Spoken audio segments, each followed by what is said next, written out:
With the politics, so was there a particular situation or something, or maybe over a period of time you just felt to yourself, okay, now I feel like I've done my work here, I need to move on? Or was it down to something? Like, why the transition? Why the transition from politics? I personally feel like I was too young at the time, and I wanted to kind of explore other career and professions for myself. Because I got elected at 22, you know? There's so much more in life. And I can always go back into politics. There wasn't like a big drastic thing that said, I cannot stand this. But what did disappoint me, I think what I started to see in the Labour Party was the language used to describe some of us. It's not every day we are an immigrant's daughter, etc. We're more than that. The other aspect for me was we can't say we're a party of equality. We can't say we're a party that likes to help society, but yet the representation is poor in terms of people who are MPs that looked like me. And the other aspect for me was God called me to do something else.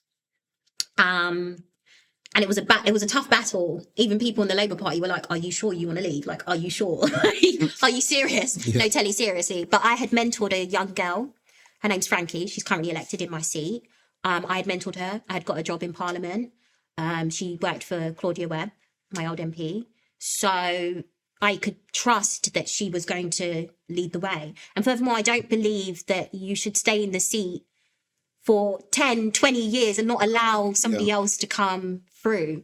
But yeah, I think after George Floyd and Havering racism, which was a lot, that was 2 years of fighting the council, you know. I think it took a lot on my mental health. Fighting the council? Yes. So after George Floyd, I had already been appointed. So as my political career was evolving, when I got elected, I was handed or appointed a position as the diversity and inclusion lead in Havering. So it was for the whole borough. And I had to draft a report. And I drafted a report, and it was a very honest report to say, you know, sorry, there's a bit of racism and discrimination. It's very blatant.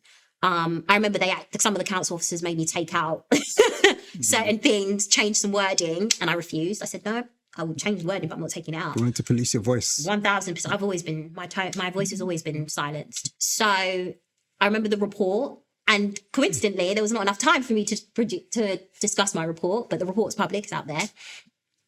That was finished, so it's a year. They actually didn't vote me to go back into that position. So I was ruffled too many truths. Yeah, I was like, okay, that's fine. And which is very unusual. Look at people who've had those positions is they usually stay again. So I was like, fine, I get it. But I didn't stop what I was doing in terms of diversity and inclusion. It's part of me.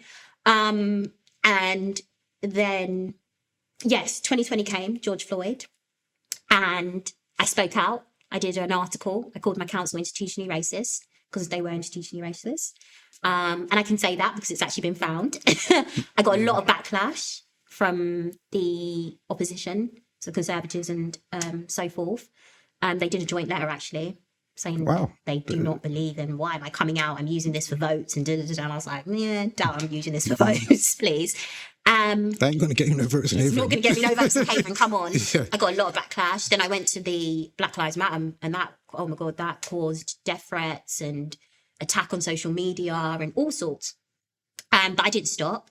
I was working with a council officer, former, at the time, and she had given me loads of information, and then was able to produce a dossier with Keith Darville, who's one of my mentors, and we produced it to the council.